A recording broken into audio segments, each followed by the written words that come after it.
दोस्तों कैसे हैं आप लोग। एक बार वापस से आपका स्वागत है मेरे चैनल में। और आज हम बात करेंगे भारतीय इतिहास के अंदर एक नए टॉपिक अर्थात भारतीय दर्शन के बारे में। भारतीय दर्शन की बात करें हम अर्थात इंडियन फिलोसॉफी की बात करेंगे। भारतीय दर्शन को हम क्या करते हैं, दो भागों में बांटकर पढ़ते हैं। भारतीय दर्शन को किस प्रकार पढ़ा जाता है, दो भागों में बांटकर पढ़ा जाता है। एक तो हमारा आस्तिक दर्शन है, दूसरा हमारा नास्तिक दर्शन है। आस्तिक दर्शन की बात करें तो उसे ऑर्थोडॉक्स फिलोसॉफी कहते हैं। नास्तिक दर्शन को हम अनऑर्थोडॉक्स फिलोसॉफी कहेंगे। अर्थात भारतीय दर्शन को दो भागों में बांटकर पढ़ा जाता है। सबसे पहले हम बात करते हैं आस्तिक दर्शन के बारे में। यदि हम आस्तिक दर्शन के बारे में बात करें तो आस्तिक दर्शन क्या होता है। आस्तिक दर्शन या आस्तिक दार्शनिक ये क्या कहते हैं, वेदों को नित्य और प्रमाणिक मानते हैं। ये क्या करते हैं, वेदों को नित्य मानते हैं और वेदों को प्रमाणिक मानते हैं। नित्य का अर्थात वेद में जो भी कुछ लिखा गया है ये प्राचीन काल के लिए भी सत्य था, वर्तमान के लिए भी सत्य है और भविष्य के लिए भी सत्य रहेगा। अर्थ और प्रमाणिक का अर्थात इनको भूतकाल में भी सिद्ध किया जा सकता था, वर्तमान के परिप्रेक्ष्य में भी सिद्ध है और भविष्य में भी जैसा समय आएगा उसके अनुसार भी ये सिद्ध माने जाएंगे। अर्थात वेदों को नित्य और प्रमाणिक मानने वाले दर्शन को हम क्या बोलते हैं, आस्तिक दर्शन कहा जाता है। अर्थात ऐसा दर्शन जिसमें वेदों को क्या माना जाता है, नित्य और प्रमाणिक, ऐसे दर्शन को हम क्या कहते हैं, आस्तिक दर्शन कहते हैं। अब बात करें आस्तिक दर्शन की तो आस्तिक दर्शन की संख्या कितनी है, हमारे 6 दर्शन है हमारे आस्तिक दर्शन।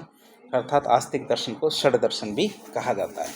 आस्तिक दर्शन में कितने दर्शन हैं, 6 दर्शन, इसलिए इसे क्या कहते हैं, षड दर्शन। और बात करें तो षड दर्शन का विकास कब हुआ, षड दर्शन का विकास हुआ था हमारे गुप्त काल में।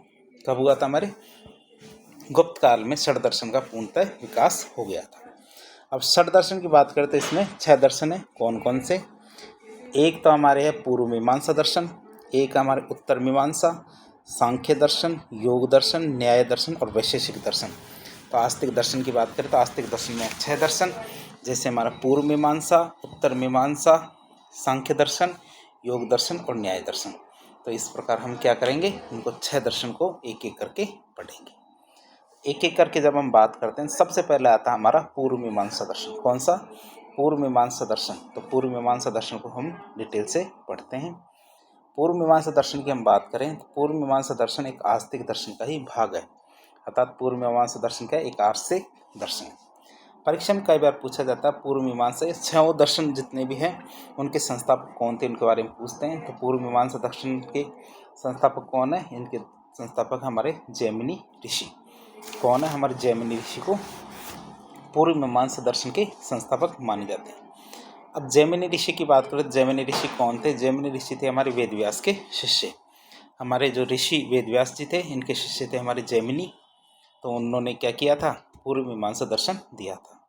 अब पूर्व मीमांसा दर्शन की बात करते हैं, अनिश्वरवादी दर्शन है। अर्थात पूर्व मीमांसा में ईश्वर को नहीं माना जाता है। पूर्व मीमांसा में क्या होता है, ईश्वर को नहीं माना जाता है। पूर्व मीमांसा दर्शन में कर्मकांड या कर्म विश्वास किया जाता है। पूर्व मीमांसा दर्शन में क्या करते हैं, कर्मकांड या कर्म में विश्वास किया जाता है। पूर्व मीमांसा दर्शन की बात करें तो यदि कोई सही विधि विधान से कर्मकांड करता है तो उसे उसका फल जरूर मिलेगा, ये इसकी मान्यता है। अर्थात पूर्व मीमांसा दर्शन की मान्यता क्या है, पूर्व मीमांसा दर्शन की मान्यता है कि यदि कोई व्यक्ति सही विधि विधान से कर्मकांड करता है तो उसे फल जरूर मिलेगा, ऐसी मान्यता है। बात करें आगे, पूर्व मीमांसा दर्शन क्या है, वेदों और ब्राह्मणों पर आधारित साहित्य है। अर्थात पूर्व मीमांसा दर्शन क्या है, वेदों और ब्राह्मण साहित्य पर आधारित है। अर्थात यहीं से इन्होंने अपना कंटेंट, ये विषय सामग्री ली है। पूर्व मीमांसा दर्शन का विषय क्या है, यज्ञ और धार्मिक कार्य। अर्थात क्या है इसका विषय, यज्ञ और धार्मिक कार्य इसके विषय। तो इस तरह हमने देखा पूर्व मीमांसा दर्शन के बारे में। तो एक बार छोटी सी रिकैप कर लेते हैं। रिकैप की बात करें तो पूर्व मीमांसा दर्शन एक आस्तिक दर्शन है। संस्थापक इसके जैमिनी ऋषि है। जैमिनी ऋषि हैं वेदव्यास के शिष्य। पूर्व मीमांसा दर्शन अनिश्वरवादी दर्शन है। यह कर्मकांड या कर्म विश्वास करते हैं और यह ऐसा विश्वास करते हैं कि यदि कोई व्यक्ति सही विधि विधान से कर्मकांड करता है तो उसे उसका फल जरूर मिलेगा। आगे बात करें, और यह वेदों और ब्राह्मण साहित्य पर आधारित है। पूर्व मीमांसा दर्शन का विषय क्या है, यज्ञ और धार्मिक। आगे बात करते हैं तो इस दर्शन के प्रमुख आचार्य कौन कौन है। एक तो हमारे कुमारिल भट्ट और दूसरे हैं प्रभाकर। एक तो हमारे कौन है, कुमारिल भट्ट और दूसरे कौन है, प्रभाकर, इनके प्रमुख आचार्य हैं। तो हमने पूर्व मीमांसा दर्शन पढ़ लिया। अब बात करेंगे उत्तर मीमांसा दर्शन की। उत्तर मीमांसा दर्शन की बात करें तो इसके ये भी आस्तिक दर्शन का ही भाग है। जैसा कि हमने देखा 6 के 6 जितने भी दर्शन हैं ये सब क्या कहलाएंगे, आस्तिक दर्शन के भाग। तो उत्तर मीमांसा दर्शन है, इसको वेदांत दर्शन या और शारीरिक मीमांसा दर्शन भी कहते हैं। तो उत्तर मीमांसा दर्शन है उसको क्या क्या कहते हैं, वेदांत दर्शन और शारीरिक मीमांसा दर्शन भी कहते हैं।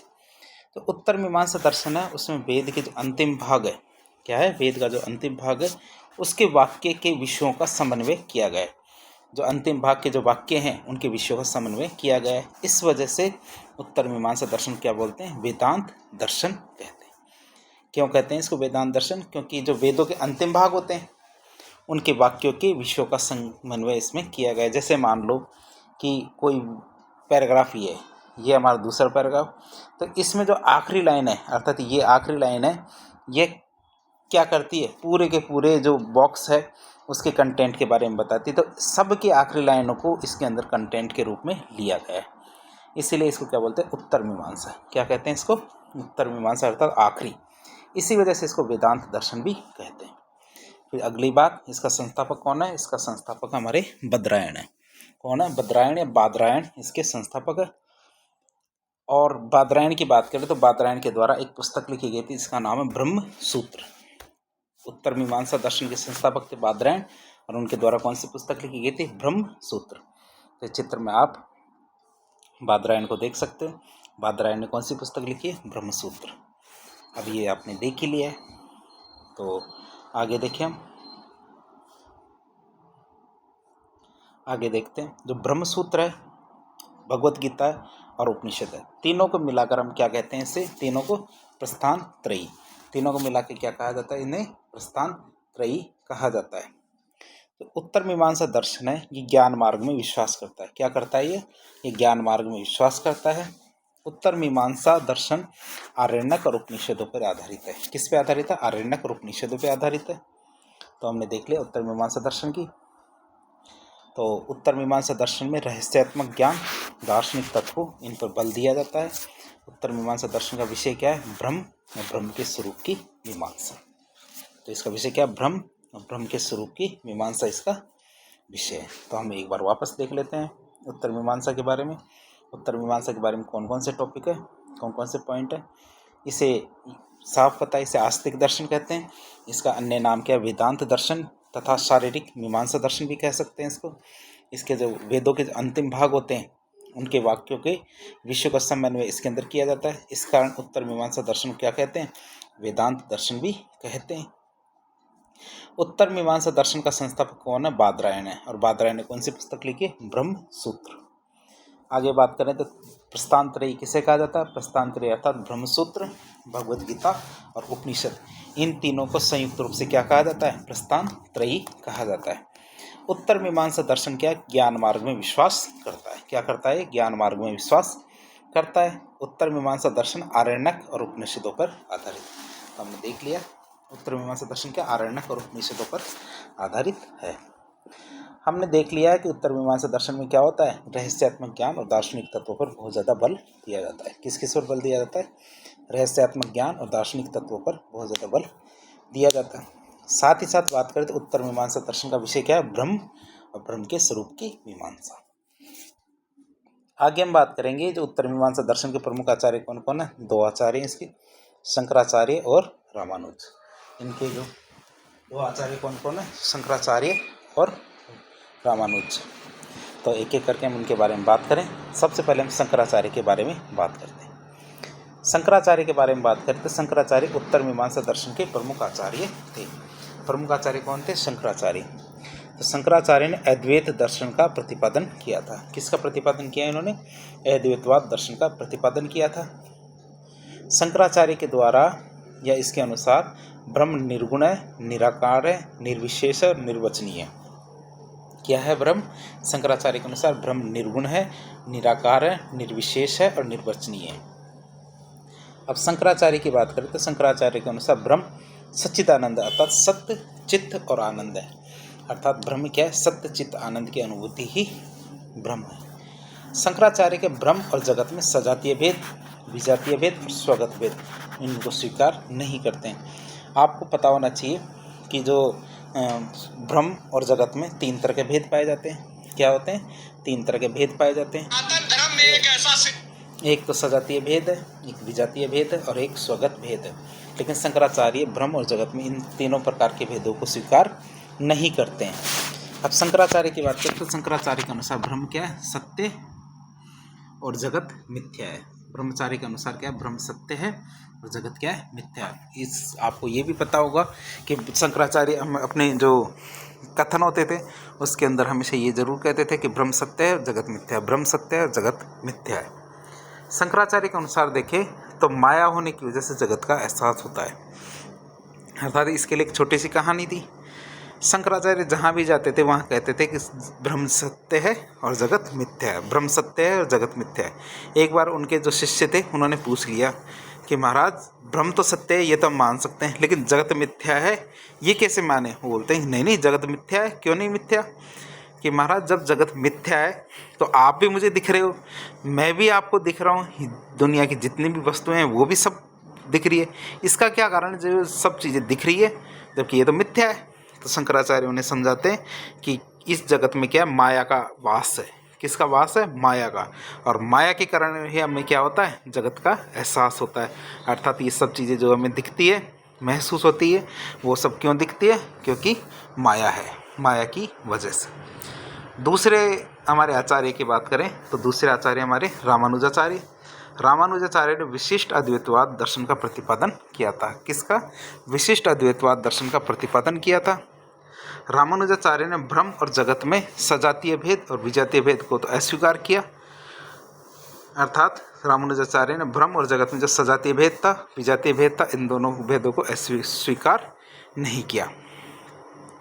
लेकिन उन्होंने तीसरा भेद था अर्थात स्वगत भेद, इन स्वगत भेद को स्वीकार किया था। रामानुजाचार्य ने जो ब्रह्म और जगत में जो स्वगत भेद है उसको स्वीकार किया था, अर्थात स्वगत को भेद को तो स्वीकार किया, लेकिन जो सजातीय भेद है अर्थात 3 भेद है, सजातीय भेद, विजातीय भेद और स्वगत भेद, तो इन दोनों को तो नकार दिया, लेकिन इसको यस कर दिया कि भैया ये तो हम मानेंगे। फिर इसके आगे बात करें हम, रामानुजाचार्य ने भक्ति की अवधारणा पर बहुत ज़्यादा बल दिया। रामानुजाचार्य ने क्या किया? भक्ति की जो अवधारणा पर उस पर बहुत ज़्यादा बल दिया था कि भैया भक्ति से ही शक्ति मिलती है, भक्ति से ही आप क्या मोक्ष प्राप्त कर सकते हो। फिर तीसरे दर्शन की बात करें, तीसरा दर्शन हमारा सांख्य दर्शन। तो सांख्य दर्शन का क्या है? आस्तिक दर्शन का एक भाग है, अर्थात सांख्य दर्शन भी क्या है? एक आस्तिक दर्शन है। सांख्य दर्शन का संस्थापक कौन था? कपिल मुनि। सांख्य दर्शन का संस्थापक कौन था? कपिल मुनि। अर्थात सांख्य दर्शन का प्रवर्तन किसने किया? कपिल मुनि ने। कपिल मुनि को भगवान विष्णु का 5वां अवतार माना जाता है। क्या माना जाता है? कपिल मुनि को भगवान विष्णु का 5वां अवतार माना जाता है। सांख्य शब्द अर्थात सांख्य दर्शन की बात करें तो सांख्य शब्द की बात करते हैं। सबसे पहले सांख्य शब्द 2 शब्दों से मिलकर बना हुआ, साम प्लस खे। सांख्य शब्द क्या है? 2 शब्दों से मिलकर बना पड़ा है, साम प्लस खे। अर्थात सांख्य दर्शन का शाब्दिक अर्थ था सम्यक ज्ञान। क्या होता है इसका अर्थ? सम्यक ज्ञान। तो आप इसको याद रखेंगे, क्या होता है इसका अर्थ? सम्यक ज्ञान।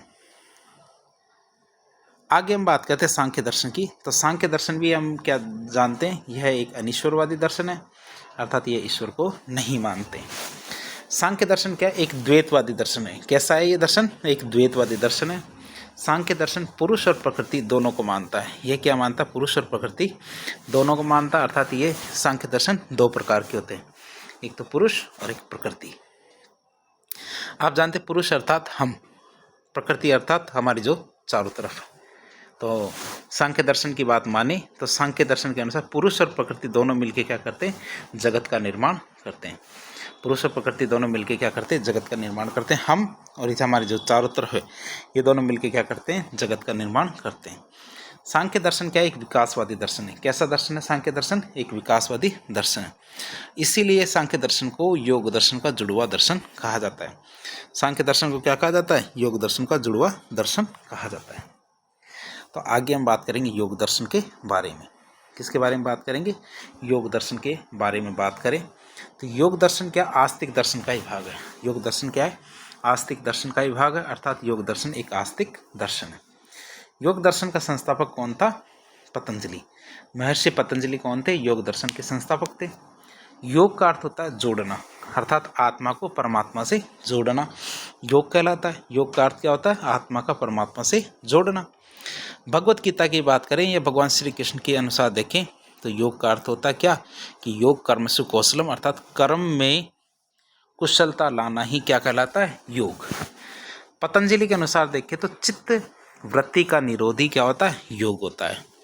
अर्थात चित्त किससे मिलकर बना होता है, मन, बुद्धि और अहंकार, इन तीनों से मिलकर क्या बनता है, चित्त। और हमने पहले ही देख लिया था क्या, कि योग दर्शन सांख्य दर्शन का क्या है, जुड़वा दर्शन। अर्थात जब सांख्य दर्शन को पढ़ा जाता है तो योग दर्शन को भी साथ के साथ ही पढ़ा जाता है। अब पतंजलि की बात करें तो पतंजलि के अनुसार योग का अष्टांगिक मार्ग है, अर्थात योग 8 तरीकों से किया जाता है, जो एक पथ की तरह कार्य करता है, अर्थात एक रास्ते की तरह कार्य करता है, जिसमें सबसे पहले आता है यम, नियम, आसन, प्राणायाम, प्रत्याहार, धारणा, ध्यान और समाधि। कौन कौन सी, ध्यान और समाधि। तो इस तरह ये 8 हमारे मार्ग जिनके आधार पर आप योग पूर्ण करते हो। फिर आता 5वां दर्शन हमारे कौन सा, न्याय दर्शन। 5वां दर्शन कौन सा हमारा, न्याय दर्शन। तो न्याय दर्शन की बात करें तो न्याय दर्शन भी आस्तिक दर्शन का ही भाग माना जाता है। न्याय दर्शन भी एक आस्तिक दर्शन है। न्याय दर्शन का संस्थापक कौन था, गौतम ऋषि। कौन था, गौतम ऋषि न्याय दर्शन का संस्थापक था, ऋषि गौतम। न्याय दर्शन को भारतीय दर्शन का तर्कशास्त्र भी कहते हैं। क्या कहते हैं, न्याय दर्शन को क्या कहते हैं, भारतीय दर्शन का तर्कशास्त्र।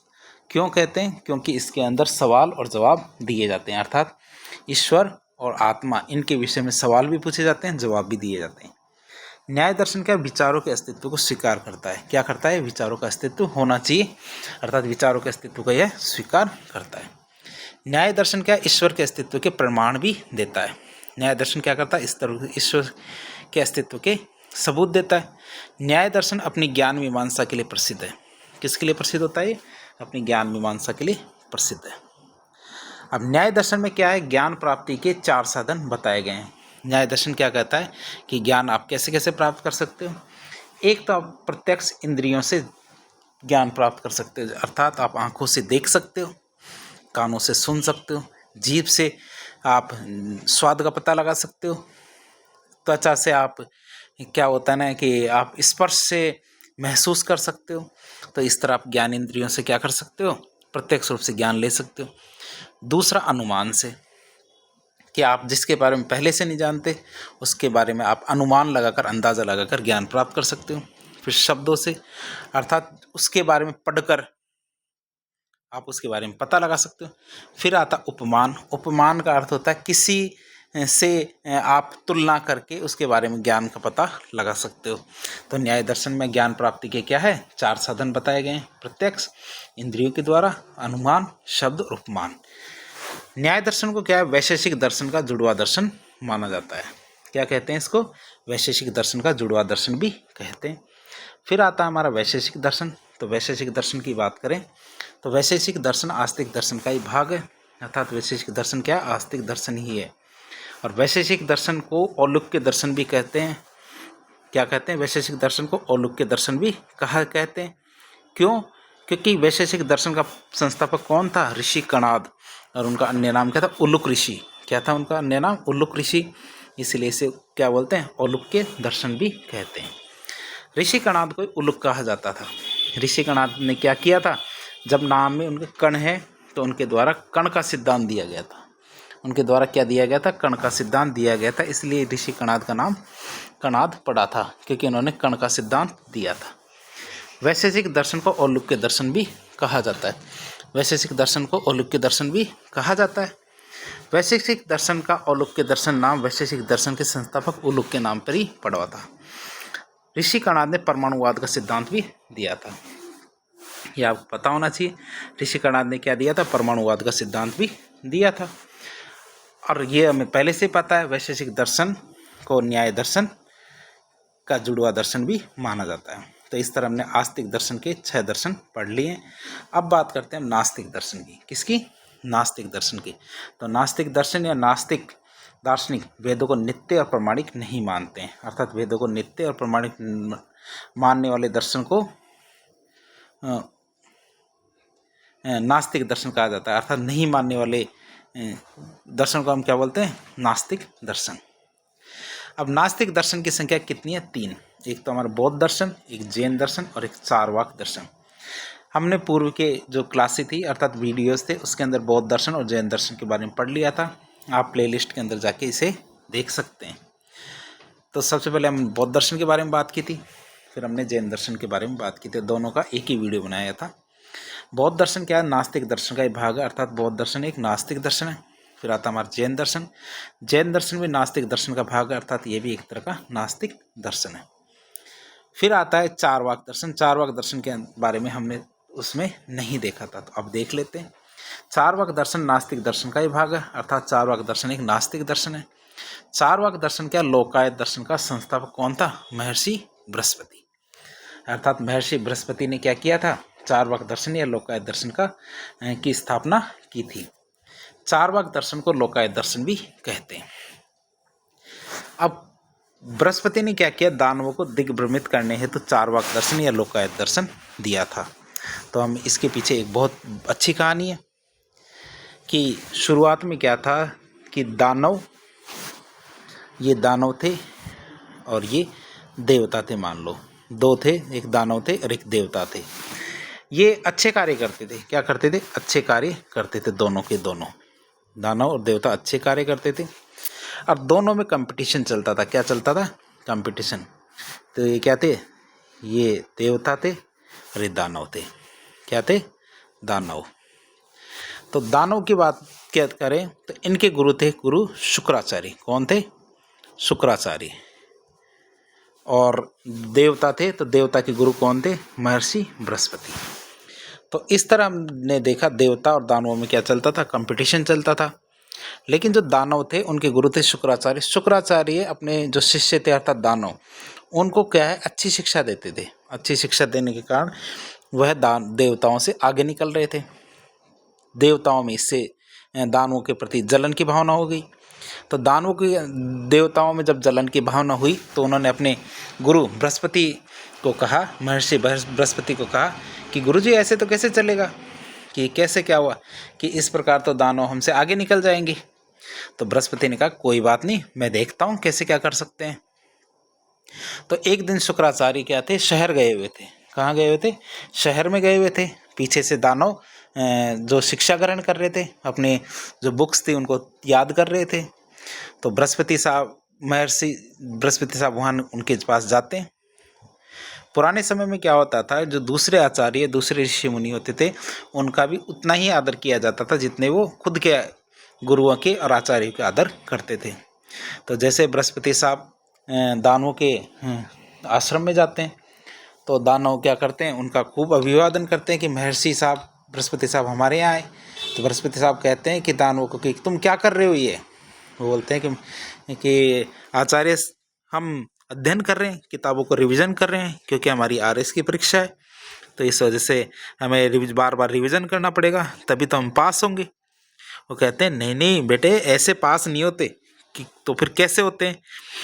कि तुम्हें आरएस की परीक्षा पास करने के लिए सोना पड़ेगा। कि सोना पड़ेगा तो क्या करना पड़ेगा? और क्या करना पड़ेगा? तुम्हें रोज़ खेलना पड़ेगा, कूदना पड़ेगा, घूमना पड़ेगा। तुम पिक्चरें देखो, घूमो फिरो, पार्क में घूमो। कहते हैं कि गुरुजी ये इस तरह कैसे होगा? वो बोलते हैं कि मैं जब देवताओं का गुरु हूँ तो तुम्हें गलत चीज़ थोड़ी बताऊँगा। वो कहते हैं हाँ ये बात तो सही है कि जो देवताओं के गुरु बृहस्पति साहब हैं उनके द्वारा जो बताई गई चीज़ें हैं वह तो गलत कभी हो ही नहीं सकती। तो उन्होंने उनकी बात मानी, अर्थात उनको समझाया कि कुछ नहीं रखा आरएस की तैयारी में या आईएएस की तैयारी में, कुछ भी नहीं रखा। ज़िंदगी को मौज से जी लो, जितना कुछ है उपभोग करना उपभोग कर लो। यदि तुम्हारे पास पैसे ख़त्म हो जाए तो कहीं से कर्जा करके भी कर लो, लेकिन उपभोग करो। तो इस तरह देवताओं के जरिए, अर्थात देवताओं ने क्या किया? गुरु बृहस्पति के जरिए क्या किया? जो दानव थे उनको दिग्भ्रमित किया, अर्थात उनको बेवकूफ़ बनाया और आगे निकल गए। तो ये एक छोटी सी कहानी थी। तो इस तरह फिर वो दानवों ने जिस दर्शन को माना, अर्थात जो गुरु बृहस्पति ने उनको समझाया था, उसे लोकायत दर्शन या फिर चारवाक दर्शन भी कहते हैं। तो एक छोटी सी कहानी थी, पता नहीं इसमें कितनी सच्चाई और कितनी नहीं थी, लेकिन ये चारवाक दर्शन था।